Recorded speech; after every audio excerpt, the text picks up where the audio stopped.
નમસ્કાર, આપ જોઈ રહ્યા છો નેશન પ્લસ ન્યૂઝ. હું છું આપની સાથે હેતલ ભગત. વડોદરા જિલ્લાના પાદરા તાલુકાનું રણુ ગામ આજે પ્રાકૃતિક કૃષિના ક્ષેત્રમાં એક નવી દિશા ચીંધી રહ્યું છે. ખેતીને માત્ર વ્યવસાય નહીં પણ એક સામાજિક જવાબદારી ગણતા 69 વર્ષીય પ્રગતિશીલ ખેડૂત અશોકભાઈ જયસ્વાલ છેલ્લા 5 વર્ષથી ઝેરમુક્ત અને પોષણક્ષમ મિલેટ્સનું ઉત્પાદન કરીને અન્ય ખેડૂતો માટે પથદર્શક બન્યા છે. પોતાની પાઇપ્સ બનાવવાની ફેક્ટરી હોવા છતાં ખેતી પ્રત્યેના વિશેષ લગાવને કારણે અશોકભાઈએ પ્રાકૃતિક ખેતીના માર્ગે ડગ માંડ્યા છે. તેમનું માનવું છે કે આવનારી પેઢીને ધન સંપત્તિ કરતાં પણ વધુ જરૂર ફળદ્રુપ જમીનની છે. આ જ ઉમદા વિચાર સાથે તેમણે 10 વર્ષ પહેલા રાસાયણિક ખેતીનો ત્યાગ કર્યો હતો. જમીનને શુદ્ધ કરવા માટે તેમણે સતત 3 વર્ષ સુધી કોઈ પણ પાક લીધા વિના માત્ર જમીનની ફળદ્રુપતા વધારવા પર ધ્યાન કેન્દ્રિત કર્યું હતું.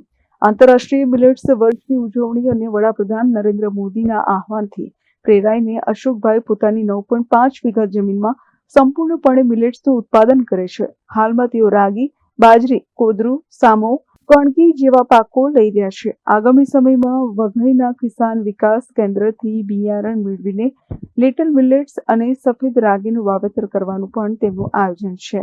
રાજ્યપાલ શ્રી આચાર્ય દેવવ્રતજીના વિચારોથી પ્રભાવિત અશોકભાઈએ પ્રાકૃતિક ખેતીના વિવિધ તાલીમ વર્ગોમાં ભાગ લીધો છે. તેઓ ખેતરમાં બીજામૃત, જીવામૃત, ઘન જીવામૃત, આચ્છાદન અને વાપસા જેવા 5 આયામોનું ચુસ્તપણે પાલન કરે છે, જેના પરિણામે ગ્રાહકોને શુદ્ધ અને સાત્વિક આહાર મળી રહ્યો છે. અશોકભાઈના ખેતરમાં ઉગતા પાકના ઉત્પાદનોની ગુણવત્તા એટલી ઉત્તમ છે કે તેમને બજાર શોધવાની જરૂર પડતી નથી. વડોદરાની સૃષ્ટિ ઓર્ગેનિક જેવી સંસ્થાઓ તેમજ વિવિધ સરકારી કૃષિ મેળાઓ અને સ્વદેશી મેળાઓમાં તેમનો પાક હાથોહાથ વેચાઈ જાય છે. વડોદરાના અકોટા સ્ટેડિયમ ખાતે તારીખ 20, 21, 22 ડિસેમ્બરના રોજ આયોજિત સશક્ત નારી મેળામાં અશોકભાઈના પુત્રવધુ સપનાબેન જયસ્વાલને સ્ટોલ ફાળવવામાં આવ્યો છે. આ સ્ટોલ પરથી તેઓ પ્રાકૃતિક પદ્ધતિથી તૈયાર થયેલા મિલેટ્સ અને તેનો લોટ સીધો જ ગ્રાહકો સુધી પહોંચાડશે. આ તકે સપનાબેન જણાવે છે કે વડાપ્રધાન નરેન્દ્ર મોદીના વોકલ ફોર લોકલ અને મુખ્યમંત્રી ભૂપેન્દ્ર પટેલના માર્ગદર્શનમાં યોજેલા આ મેળા દ્વારા અમને એક મોટું પ્લેટફોર્મ મળ્યું છે. આનાથી સખી મંડળની બહેનો અને ખેતી સાથે જોડાયેલી મહિલાઓ આર્થિક રીતે સમૃદ્ધ અને આત્મનિર્ભર બનશે. આમ પ્રાકૃતિક ખેતીના ઉત્કર્ષ અને વોકલ ફોર લોકલના અભિગમ સાથે આયોજિત આ મેળો નારી શક્તિના આર્થિક સ્વાવલંબન અને રાષ્ટ્રના સર્વાંગી વિકાસના ધ્યેયને મૂર્ત સ્વરૂપ પ્રદાન કરશે. વડોદરામાં આગામી દિવસોમાં 20, 21 અને 22 ડિસેમ્બરના રોજ સરકાર દ્વારા નારી સશક્તિકરણ મેળાનું આયોજન કરવામાં આવ્યું છે. એમાં અમારો સ્ટોલ છે એક.